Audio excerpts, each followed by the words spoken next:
From FXB, Fox TV, the News 13 Network presents Fox News at 10.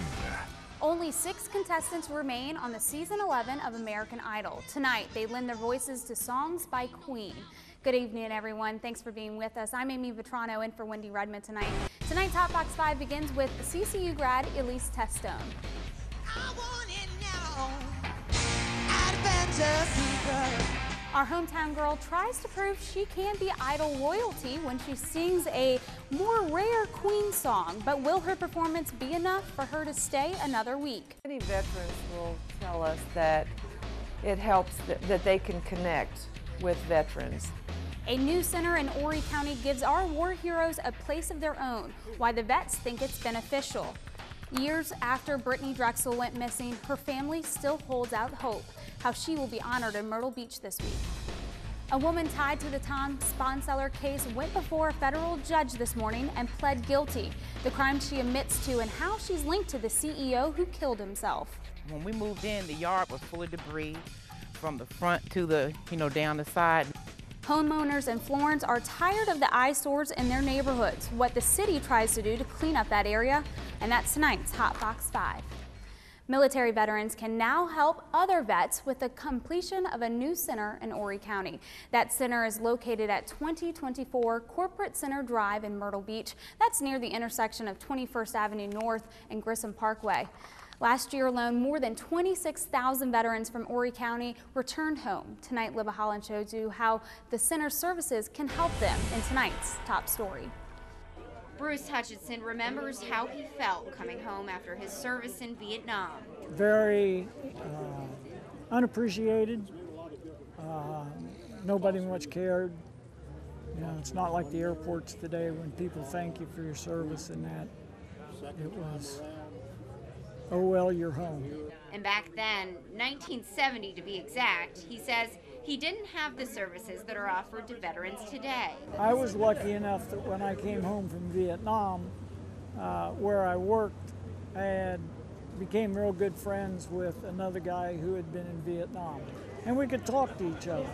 So you could open up, and he knew what I was talking about, and I knew what he was talking about. That's why he now takes advantage of vet center programs. Some of the counselors on staff have a military background. Many veterans will tell us that it helps that they can connect with veterans. The similarities, some of the experiences we've been through. One of the benefits of the Myrtle Beach Vet Center is that veterans don't need to make an appointment to see a counselor. All they have to do is walk through the door. You can come the day after you get out, or you can come 40 years later. Vietnam vets come in for the first time just about every day.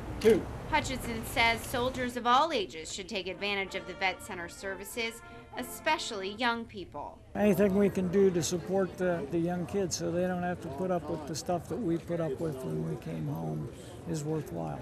Reporting for Fox News at 10, I'm Libba Holland. The new vet center is open Monday through Friday from 8 in the morning to 4:30 in the afternoon. Those hours can be extended if needed. Well, today, 3 years ago, Brittany Drexel disappeared while on spring break in Myrtle Beach. Surveillance video showed Drexel leaving the Blue Water Resort on South Ocean Boulevard. That's the last known video of Brittany. Her family still hopes for answers. She's my daughter. I have to do what I have to do for her. I have to be her voice now, so I'm going to do whatever it takes to find my daughter. Brittany's family will come to Myrtle Beach Saturday to plant a tree in her honor at Market Common. The Q Center for Missing Persons sponsors the event. Horry County Police arrested 6 people in connection with a bomb threat at this morning at Carolina Forest High School. 4 juveniles were sent to the Department of Juvenile Justice. 2 students of adult age went to J. Reuben Long. The exact charges will be released tomorrow. The students could face prison time, though, even though no bomb was found. Horry County Police continue to search for whoever vandalized some 30 school buses. This is surveillance video of the buses where they're parked at Lourdes High School last Thursday. The school district says damages totaled about $8,500. So far, no arrest. If you have any information, call your local authorities. The Georgetown County Sheriff's Office searches for the man who robbed a Murrells Inlet kangaroo station last night at gunpoint. Authorities say the suspect robbed the store at the intersection of Highway 707 and the 17 bypass. No one was hurt. Authorities describe the thief as an older white man with a scruffy beard. He wore a navy blue ski mask, long sleeve camouflage shirt, blue jeans, and army boots. If you have any information, contact the Georgetown County Sheriff's Office. The former accountant at the South Carolina Hospitality Association pleaded guilty today in federal court. 41-year-old Rachel Duncan admitted to wire fraud and tax evasion for embezzling nearly $500,000. It also came out that Duncan and the late director of the South Carolina Hospitality Association, Tom Sponseller, had an apparent intimate relationship. Sponseller killed himself in February, and authorities say he left a suicide note that spoke of Duncan's crime. The prosecutors say Sponseller did not get any of the money Duncan stole. Duncan was released on a $25,000 bond and will be sentenced in a couple months. Well, time is running out for some of the bills at the South Carolina State House. A bill has to pass either the House or the Senate before May 1st to have a realistic chance of becoming law. So lawmakers work later than usual today and tomorrow to try and debate as many bills as possible. There's only a small chance a bill will be considered after that deadline. If you don't get a bill from the House to the Senate by the end of this week, next week, the following week, it takes a 2/3 vote by the Senate even to agree to debate the bill. So we try very hard to get things before you get to that more difficult standard. Some bills that are likely dead for the year include lowering the corporate income tax rate and cutting taxes on manufacturing, commercial, and rental properties. Well, one of the bills that made the cut was one which directs $2.5 million in state cigarette tax collections towards cancer screenings. The House voted unanimously. Now that bill goes to the Senate. Well, if next year's proposed budget for the city of Florence passes as written, the city will spend more to take care of abandoned and dilapidated properties. Tonight, Patricia Burkett looks at how that money could rid major eyesores. Year after year, more and more abandoned and dilapidated properties popped up in the city of Florence, with little being done to stop the problem. Now, though, the tide could be turning in a different direction, thanks to some help from the city and potential help from the state. News that's quite welcome for folks like Romaine Singletary. Maybe 3 years of just debris where it was packed down. Whose home sits right next door to one covered in boards. When we moved in, the yard was full of debris from the front to the, down the side. My husband, we raked it up. We pulled 62 bags of debris off this property. In many cases, just like the one behind me, there is an occupied house right next door to an abandoned one, which residents feel brings down not only property values, but their measure of safety. Singletary and others dealing with the same problem may soon see some changes.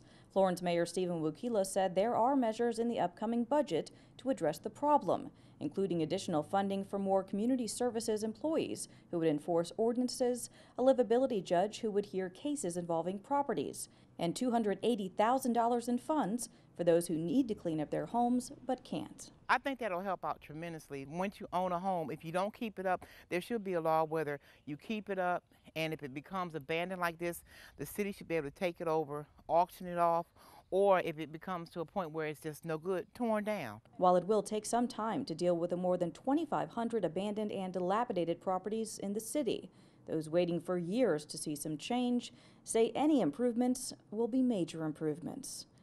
Reporting for Fox News at 10, I'm Patricia Burkett. Now, in addition to those plans, 2 federal grants totaling more than $2.5 million also go towards the effort. City leaders expect a first reading on the budget in May and potentially pass it in June. Later on Fox, a Detroit street is shut down by protesters. The message they want General Electric shareholders to hear. Plus, that's coming up later on Fox, and plus we'll recap American Idol contestant Elise Testone's performances and talk to one of her former professors at CCU. But first, Andrew's got some warmer temperatures, I think, right? Yeah, definitely. If you like today, temperatures up in the 70s, you're really going to love tomorrow. I'll let you know just how warm it gets coming up in my full forecast after the break.